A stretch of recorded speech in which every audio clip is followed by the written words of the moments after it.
जय श्री कृष्ण दोस्तों, आज हम सुनते हैं बहुत ही प्यारी सी कथा सत्यवती और ऋषि पराशर की कहानी। प्राचीन समय की बात है। पराशर मुनि भ्रमण के लिए गए हुए थे। रास्ते में उनकी नजर एक युवती पर पड़ी जिसका नाम सत्यवती था। सत्यवती मछुआरे की पुत्री थी जो दिखने में बहुत ही सुंदर और आकर्षक थी, परंतु उसके शरीर से मछली की गंध आती थी जिसके कारण उसे मत्स्य गंधा भी कहा जाता था।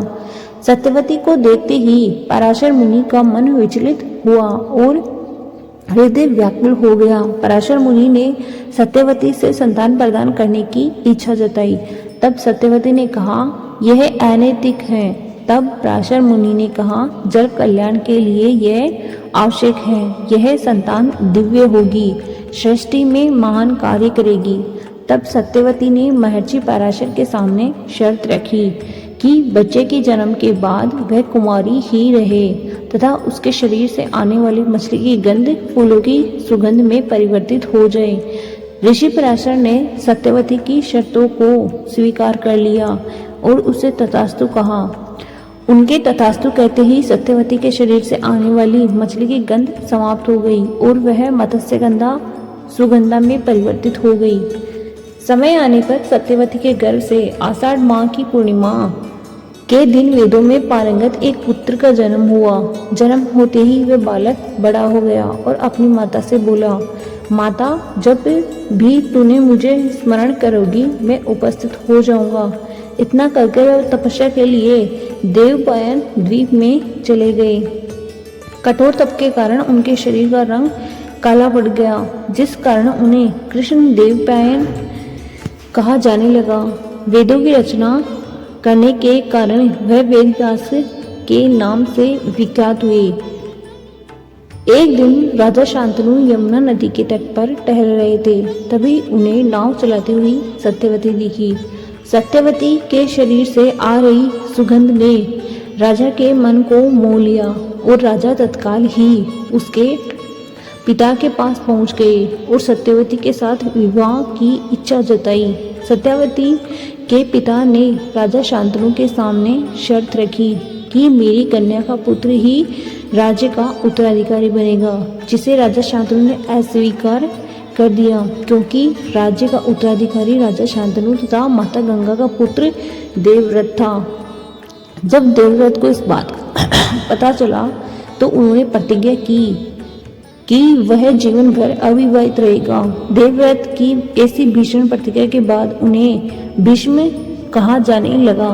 तत्पश्चात सत्यवती का विवाह राजा शांतनु के साथ हुआ। तब राजा शांतनु और सत्यवती के दो पुत्र हुए जिनके नाम चित्रांगद और विचित्रवीर्य थे। चित्रांगद और विचित्रवीर्य के बाल्यकाल में ही राजा शांतनु का स्वर्गवास हो गया। तब गंगा पुत्र भीष्म ने चित्रांगद के बड़े भाई बड़े होने पर उन्हें राजगद्दी पर बैठा दिया, परंतु कुछ ही समय बाद गंधर्वों के साथ युद्ध में चित्रांगद मारा गया। इस पर भीष्म ने उसके अनुज विचित्रवीर्य को राजा का कार्यभार सौंप दिया। वंश चलाने के लिए भीष्म को विचित्रवीर्य के विवाह की चिंता हुई। उन्हीं दिनों काशीराज के यहाँ 3 कन्याओं अंबा, अंबिका और अंबालिका का स्वयंवर हुआ। उनके स्वयंवर में जाकर अकेले भीष्म ने वहां आए हुए सभी राजाओं को परास्त कर तीनों कन्याओं का हरण करके हस्तिनापुर ले आए। काशीराज की बड़ी पुत्री अंबा ने भीष्म को बताया कि वह अपना तन मन राजा शाल्व को अर्पित कर चुके हैं। उसकी बात सुनकर भीष्म ने उसे राजा शाल्व के पास भिजवा दिया, लेकिन राजा शाल्व ने अंबा को ग्रहण नहीं किया। अंबा निराश होकर वन में तपस्या करने चली गई तथा अंबिका और अंबालिका का विवाह विचित्रवीर्य के साथ करवा दिया गया, परंतु विचित्रवीर्य क्षय रोग से पीड़ित होकर अल्प आयु में बिना पुत्र के ही मृत्यु को प्राप्त हो गया। पुत्र की मृत्यु का समाचार सुनकर माता सत्यवती को बहुत दुख हुआ। तब दुखी मन से उन्हें अपने पुत्र वेदव्यास का स्मरण हो आया और याद करते ही वेदव्यास जी वहां प्रस्तुत हो गए।